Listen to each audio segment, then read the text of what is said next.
Hello guys, welcome to Simon on the Sofa with Jennifer Hough. This is Jennifer. Hey Jennifer. Hello, nice to be here. Great. We've had a magical talk, and we're going to continue to flow, and we're just going to cover the topic which comes up from a lot of people at the moment on this journey that we're on, which is Guru-ism. Yes. I know me and Jennifer have waxed lyrical a little bit about this when we've met for tea, so yeah, throw something up. Let's talk about it. Yeah, well, I think because I travel around and I speak, okay, I think what we've both noticed is that when someone has a skill of being able to communicate well to a group of people, people assume that somehow they're better than, more expanded, more awake, they have the answers for your life. Yeah. And it's truly leadership is leadership from the inside out. So in order for me to do my job, for instance, I would have to say to someone, please don't ask me for the answers in your life. But what I'm really good at is facilitating you to find your answers, and eventually, hopefully, to grant you the mastery, not to grant you, but to actually facilitate and show you the mastery levels that are necessary, the skills to master that are necessary for you to become your own guru. Yes, totally. I mean, if you have to follow me around so that I can give you answers to your life, boy, oh boy, I've really disempowered the world, disempowered the expansion of heaven on earth. We're each here to live our own piece of the puzzle. Our uniqueness. Well, how can you live that uniqueness by wanting to follow and be like somebody else? The thing is to take on board the ownership of your own magic. And it's not even being like someone else sometimes. That's part of it.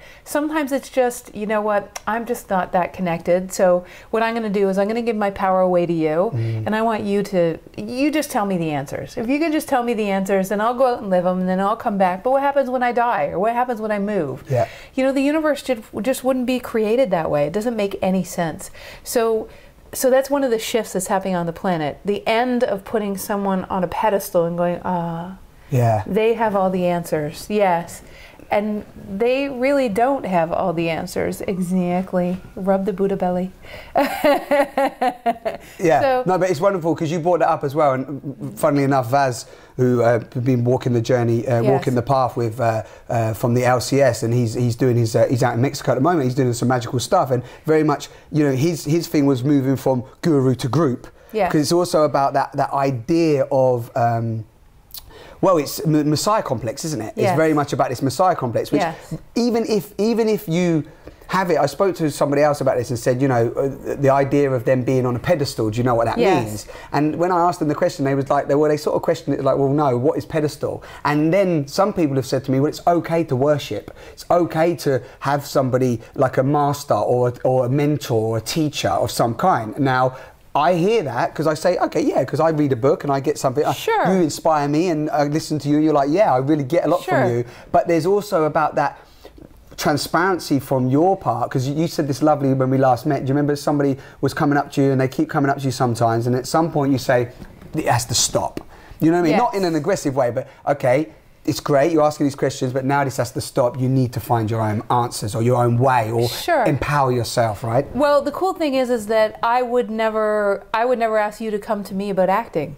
Because I don't know about acting. Yeah. But you do. Yeah. And so if I wanted to learn about acting, I would come to you. So each of us, so this is the beauty of it, each of us is a unique piece of the puzzle of heaven on earth, designed by infinite intelligence to be here at this time of awakening on the planet, to fluidly dance with each other as we live our unique piece of the puzzle, our own flow, listening to what I like to call God's megaphone, or the universe's megaphone, speaking through our heart, through the heart of every one of our 60 trillion cells.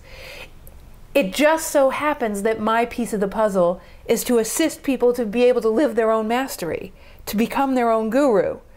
So what people do is they guruize the person that knows how to do that, which is just silly, because there are going to be people that bypass me at their ability to be able to facilitate that. And in fact, I know I've done an amazing job if there are people that bypass me in the number of people they affect or in how effective they are. You understand? Yeah, totally. So it's so it's just interesting.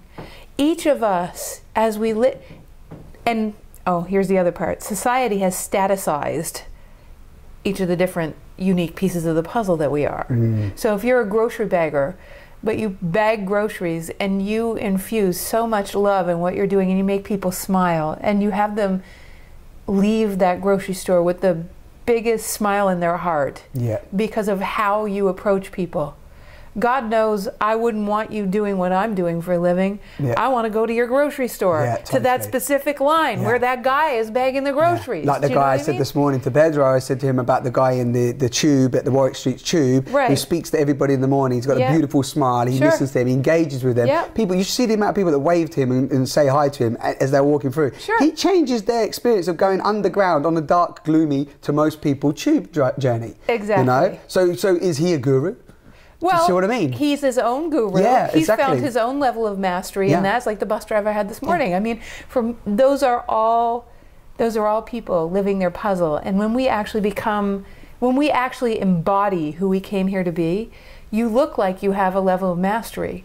The problem is, to someone who feels like they don't have a level of mastery, they start to go, oh, you have a level of mastery. Yeah, that I don't have. Then it gets polarized. Now we're back in separation. We all are expressions of creation, of God. Totally. So if we all are, then it's not this and this. You're not there yet. It's not the Enlightenment Olympics. And it's not the 10 steps, or you have to have done 25 years, or, you know, you're not as good as me because I've had this experience. So again, it's not only are we looking for a new word, we've got to lose guru, urug. We've got to spin it around. We've got to reverse it. Urug. You're an urug.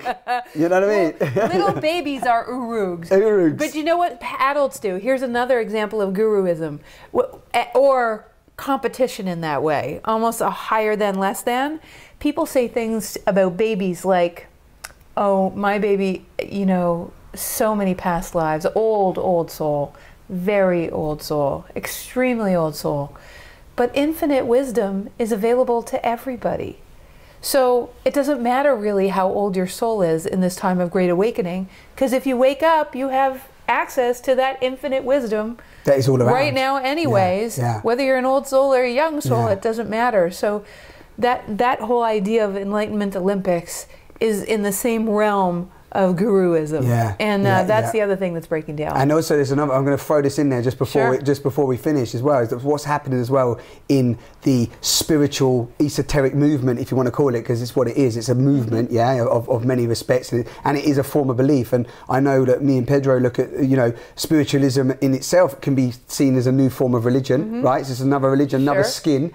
So, you know, one of the things I like to do at the moment is even take out the word spiritual at the moment of this unfolding, because at that point we're creating separation, because people think, oh, you're a yogi or a yogini or a spiritual master or an enlightened being, or, you know, whatever it is, which again creates some form of, I need to get to somewhere other than where I am, which creates conflict, separation, and so on. But it's not to say that you're not going to get something from them, but it's, I don't know, maybe is it the person who's stepping in the seat of the master, or like we said, of just being transparent with that and just saying, you know, what we're saying now, which is, you know, it's not about us being gurus, it's about you taking maybe something from our story, our experience, taking it into yourself, and enhancing that and bringing that and going wherever you want to go. Do you know, it's really interesting. Right now, a lot of people that we perceive as gurus are leaving the planet. The horse whisperer that I learned how to ride horses from, very down-to-earth guy, masterful.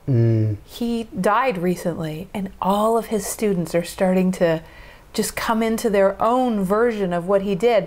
And now he's been expanded into 20 different versions of that kind of horse whispering, and that's happening everywhere. And I think exactly what you said is exactly what's meant to happen, that we're meant to take what's been said and now express it through our vortex. You know, lovely. Okay, that's the end of that Guru-ism. So have an exploration of your own, and do not call yourself a guru.